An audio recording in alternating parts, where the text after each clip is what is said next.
نحمده ونصلي على رسوله الكريم أما بعد فأعوذ بالله من الشيطان الرجيم بسم الله الرحمن الرحيم الحمد لله وكفى والصلاة والسلام على عباده الذين اصطفى خصوصا على أفضلهم وخاتم النبيين محمد الأمين وعلى آله وصحبه أجمعين برحمتك يا أرحم الراحمين.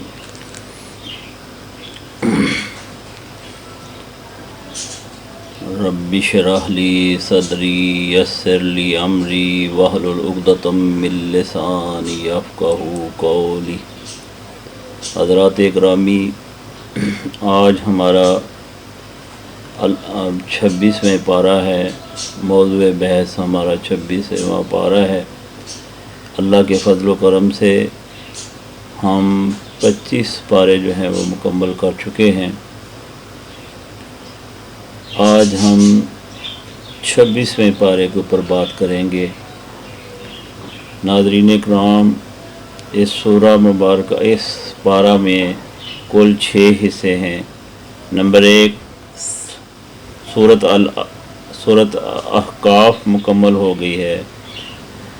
سورۃ محمد جو ہے وہ بھی مکمل ہے. سورۃ فتح مکمل ہے. سورۃ حجرات مکمل ہے. سورۃ کاف مکمل ہے. سورۃ ذاریات کا ابتدائی حصہ کے بارے میں بات ہوئی ہے. تو ہم باری باری سورہ مبارکہ کے بارے میں کچھ باتیں جو ہیں اس کے اندر اللہ پاک نے ارشاد فرمائی ہیں ان کو زیر بحث لاتے ہیں. سورہ پہلے نمبر پہ سورہ احقاف ہے. اس میں کئی باتیں اللہ پاک نے ارشاد فرمائی ہیں. نمبر 1 اس میں جس بات کی وضاحت کی گئی کہ والدین کے ساتھ حسن سلوک سے پیش آؤ. حمل کی جو مدت ہے، عقل مدت جو ہے اس کا بیان کیا گیا کہ وہ 6 ماہ ہے.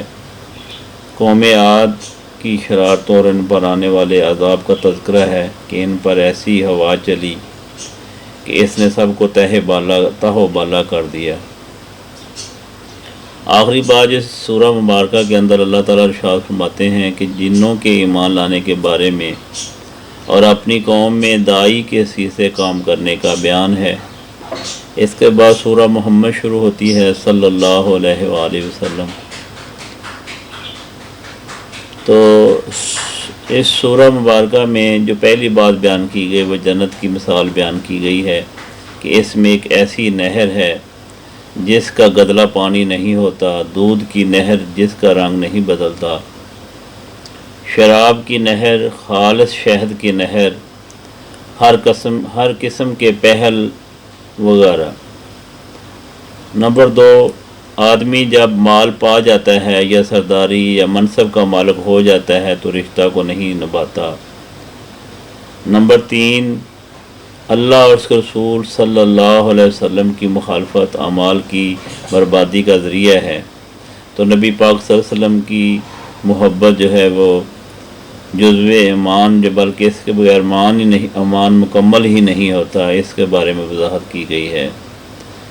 سورۃ فتح کی بعض باتیں اس سورہ مبارکہ میں فتح مبین سے مراد یا تو صلح حدیبیہ ہے یا فتح مکہ مکرمہ ہے. جیسا کہ مفسرین کے ان کے ہاں اختلاف ہے. نبی کریم صلی اللہ علیہ وسلم پر ایمان لانے اور آپ کی تعظیم و توقیر اور مدد کرنے کا بیان ہے. نمبر 3 صلح حدیبیہ کے بعض حالات کا بیان ہے. نبی کریم صلی اللہ علیہ وسلم کے خواب کا تذکرہ ہے کہ آپ مسجد حرام کی زیارت کریں گے. نمبر 5 صحابہ کرام رضی اللہ عنہم کے بعد عمدہ صفات کا بیان کیا گیا ہے. اس کے بعد سورۃ حجرات شروع ہوتی ہے جس میں درجہ ذیل باتوں کا ذکر ہے کہ نبوت و رسالت کا مقام بیان کیا گیا ہے. 2 جماعتوں کے اختلاف کی صورت میں اصلاح کی کوشش اور بغاوت کرنے والی جماعت کے مد مقابل کھڑے ہونا یہاں تک کہ وہ راہ راست پر آ جائے۔ اس لحاظ سے سماج کو تباہ کرنے والی بعض صفات کا بیان ہے کہ ان سے بچنا چاہیے، جیسا کہ غیبت ہے، چغلی ہے، بدگمانی ہے، برے القاب سے کسی کو پکارنا ہے۔ ایسی باتوں سے منع کرنے کا حکم دیا گیا ہے، جو ایسی صفات کا بیان کیا گیا ہے۔ اس کے بعد سورہ کاف شروع ہوتی ہے۔ سورہ کاف کی چند باتیں یہ ہیں، قیامت، اس کے اندر قیامت کا بیان ہے، مرنے کے بعد اس میں بتایا گیا ہے کہ مرنے کے بعد دوبارہ زندہ کیا جائے گا۔ اس میں قوم نوح، اصحاب رحس، سمود، عاد، فرعون اور اخوان لوط کی تکذیب کا بیان ہے۔ جہنم کی کشادگی اور جنت کی قربت کا تذکرہ ہے۔ آخرت کے میدان میں کس طرح لائے جائیں گے اور مشرکین کو کسے عذاب شدید میں ڈالا جائے گا، اس کا بیان ہے۔ سورہ زاریات کے ابتدائی حصے کی باتیں بیان کی گئی ہیں۔ حساب و کتاب ہو کر رہے گا، اس سے مفر نہیں۔ متقیوں کی بعض صفات کا بیان ہے کہ رات میں بہت کم سوتے ہیں، سحر کے وقت استغفار کرتے ہیں، اپنے مالوں میں سائل اور محروم کا حق فراموش نہیں کرتے۔ نمبر 3، حضرت ابراہیم علیہ السلام کے پاس آنے والے مہمانوں اور ان کی ضیافت کا ذکر ہے۔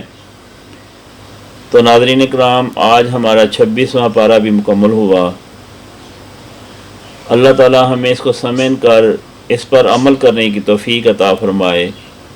وما علینا الا البلاغ۔ تو آپ سے گزارش ہے کہ ہمارے اپنے چینل جو ہے ٹیچر ہب پی کے کو آپ جو ہے اس کو سبسکرائب کریں، اس کو لائک کریں اور اپنے دوستوں کے ساتھ شیئر کریں۔ ہو سکتا ہے کہ آپ کی چھوٹی سی نیکی آپ کی بہت کام آئے۔ جزاکم اللہ خیر۔ اللہ حافظ۔